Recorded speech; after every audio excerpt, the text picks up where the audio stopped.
Good afternoon, everyone. Thank you so much for everyone who's joining us here in Vienna and everyone who is joining virtually from all around the world.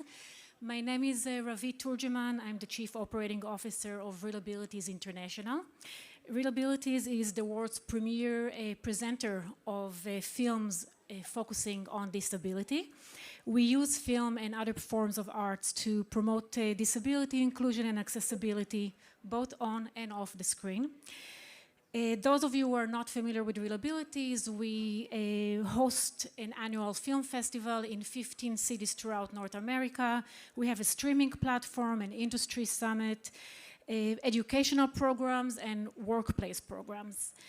It gives me great pleasure to welcome this afternoon Cara Yar Khan. Cara is an international disability rights expert and public speaker who is currently a senior advisor with Global Disability Innovation Hub. Cara is also a producer and the subject of the short documentary film Facing the Falls. Hi, Cara. Good morning. Good morning from New York. Delighted to be with you all. Cara, I think that the best way to set this off is with a trailer, with a teaser. Would you like to say anything before we hit it? Facing the Falls is a short documentary film directed by Celia Anaskowicz, produced by Elizabeth Yale Marsh, and executive produced by Hillary Clinton and Chelsea Clinton. It is an unexpected journey for anyone who has unexpectedly found themselves on the edge of a cliff. Enjoy. Thank you. Let's roll it. Okay, so stay where you're at. Only place you need to go to. I'm with you. She shared her story just a few weeks ago before embarking on her dream adventure across the Grand Canyon. Her mission, travel the canyon as a voice for others living with a disability. If we're ever going to see the cultural and social change that we want in the world, we need to have these beacons. We're gonna keep moving. She feeds off of breaking any type of stigma, whether it's related to women or disabilities, and then proving them wrong. I unfortunately have this drive behind me to push adrenaline through my veins to keep going. These are the steepest steps. Oh my God. Prepare yourself. Steady. In 89 days, We're 53 days. 28 days to go until I and a group of wranglers, rafters, and a film crew take off on the south rim of the Grand Canyon for a 12-day expedition. We will cross it on horseback for the first 3 days and then raft along the Colorado River for 150 miles. We are so close, Cara. This is a very rare genetic disease. Within 10 to 15 years of its onset, it typically leads to severe incapacity. It's maybe body physically going down, and the ambition and the drive in my advocacy work goes up. Putting yourself out there, there's always a risk that people aren't going to agree with what you're doing. Okay, we got about 30 seconds, and we're going. I can do it. But so often we don't even try something because we're afraid. They're getting ready to drop Cara. There she goes. Grand Canyon doesn't allow for a set plan. It's beautiful, it's wild, a lot can go wrong. There's a few rapids down here where no matter how good you are, that place will humble you. You don't realize the limit of what human beings can do unless you're tested. The best way to be a beacon for my community is to have the courage to just be me.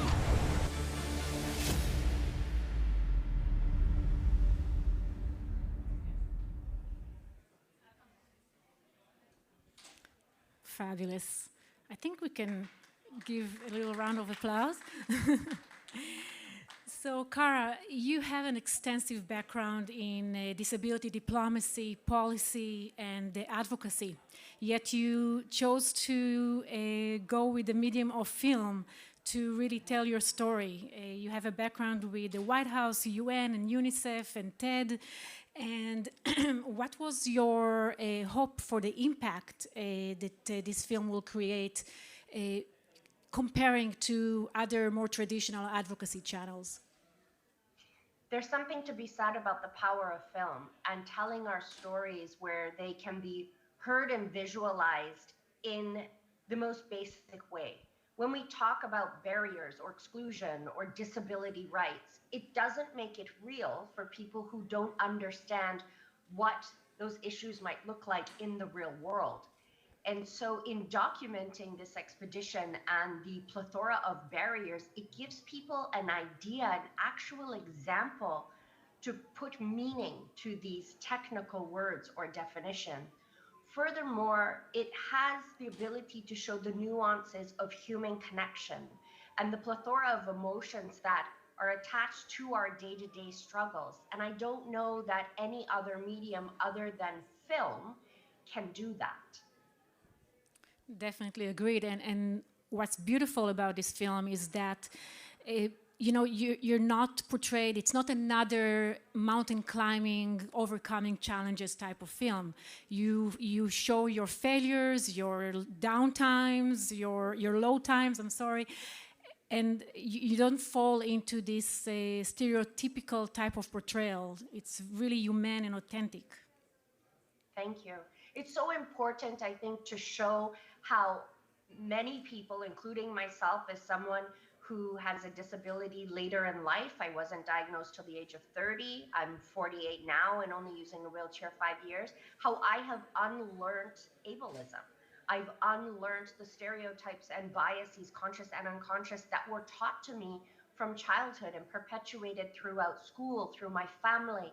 And I think that's important. It allows us to hold space and grace with ourselves as well as for allies. Because if we really want to see significant change in our movement, we need large number of allies to come along with us in our advocacy work. And in previous interviews, you've actually spoken about the fact that throughout your childhood, you were missing, there is a lack of role models like yourself on screen.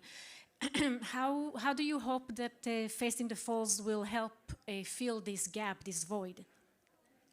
I hope that for people now as well as for future generations, one, it's if you can see it, you can believe it for yourself. So often an adventure film, and this is definitely an adventure film, we see white male protagonists who don't have disabilities. No one would ever imagine to see a biracial South Asian woman who's also disabled be the lead in an adventure film. So immediately it's going to give people something to think about. Furthermore, it helps those who don't have disabilities have insight of disability being that universal human experience, and that they too themselves could potentially at some point in their lives experience disability. So I hope that it not only shows particularly young people with disabilities that they will make mistakes, that the only failure is not trying at all, that having courage really means finding that balance between fear and courage, but also that this is a constant learning journey. And for our allies, a way to connect and maybe even see themselves or understand that that could be them too one day. And so far, how was the response? What type of impact have you witnessed so far? And also the people who are watching us right now and participating in this conference, how they can leverage this type of film and film in general to advance their mission and their work? So first, in terms of impact or response, we've seen the full gamma of it, of people who are crying and want to give me a hug or the team a hug, a plethora of messages of support. And then we've seen other people, interestingly, even within the disability community, who have issue with some of the themes in the film. I think it's very important that we welcome everybody's opinion, because the point of film is to offer a space to have courageous conversations and disruptive dialogues.